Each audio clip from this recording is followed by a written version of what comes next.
Okay, my story starts a couple years ago. It was the 4th of July weekend.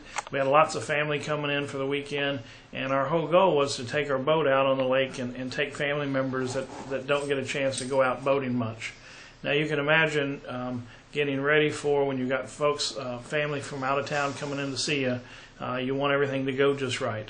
Well, what happened that particular weekend, I had been out on the road all week. I got a call middle of the week from my wife saying that she'd had some problems with the boat. I lined up a boat mechanic to come by and pick up the boat and make sure it was ready for the weekend. And then on that Friday, as I landed, I called and found out the boat was not ready yet. It wasn't in the slip, ready to go. Well, obviously this caused a little stress from the wife and the family, and everybody was a little anxious about it. So as I drive in, I immediately go to the boat mechanic, talk to him. He just got the boat ready, and he said, "Mark," he said, "if you're ready right now," he said, "I'll put you in and you can get your boat in the slip and be ready to go for tomorrow." So he put me in the lake, and it was about a 5-mile ride down the lake to get to my slip.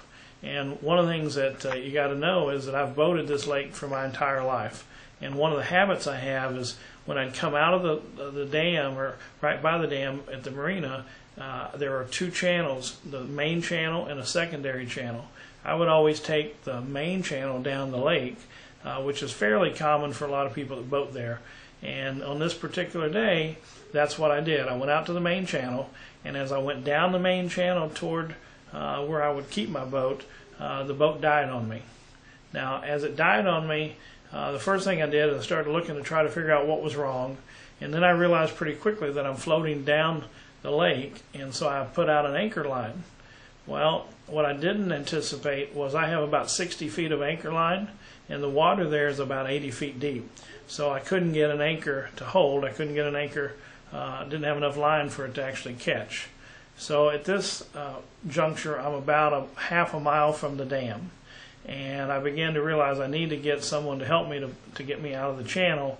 So I start to reach for the radio, and as I reached the radio and tried to call on the radio, I realized that my problem on the boat was electrical, and I didn't have the use of the radio. So I then reached and grabbed my cell phone, started to call, and looked, and I had very little battery life. Well, I called the marina, phone was busy. I called my wife, and just as she picked up the phone, my phone died. So I'm here out on the lake on the main channel, floating toward the dam, with no way to really get a hold of anybody. Now keep in mind, if I go over the dam, you're not likely to survive the drop. A 100-foot drop is very unlikely to survive. But if you're lucky enough to survive the drop, then if you get into the water, what it'll do is it'll actually pull you into the turbines, and literally you'd be fish food. You'd come out the other end of the turbines in very small pieces. So as I'm floating that direction, trying to think of what I can do to keep from going over the dam, had several ideas. None of them were very appealing. One thought I had was maybe I could get the boat lodged up against, because of the length of the boat, against the dam instead of going over it. Thought maybe I could throw a rope over, get tied off, and maybe hang from the gates, the floodgates. Neither one of those did I give myself much of a chance, but they were the only things I thought I could do. As I floated, it reached a point where there really wasn't much I could do. I had one flare left. I was waiting until the last minute to fire that. I didn't want to fire it unless I had somebody that I thought could see it. And so I took the time actually to write a little note to my wife and kids in case I actually went over the dam. And I remember I put it in a Ziploc bag and stuck it in the glove compartment so that they would actually find it. Well, as I got probably about 150 yards from the dam, I look up and I see a boat come in my direction.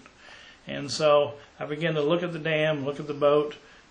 Wasn't real sure, real comfortable that he was going to make it there before I got to the dam. But he did. He got there when I was about 50 yards, maybe 75 yards from the dam. And so he threw a line, tied off. He got me out of the main channel. And when we got to the marina, one of the things I never forget, I thanked him for coming out and responding to one of the flares I shot. And he looked at me, he said, "Oh, I didn't see a flare at all." He says, "I came out and actually looked and saw you down there and knew you must have problems." So I drove over, and sure enough, you were there in need of help. Now, as you look at that from a Safe Start perspective, there are really three critical states that I had to be focused on. Number one was complacency. I had boated on that lake my whole life, and so the idea of going down the main channel was something that I was so comfortable with because I'd done it so many times before.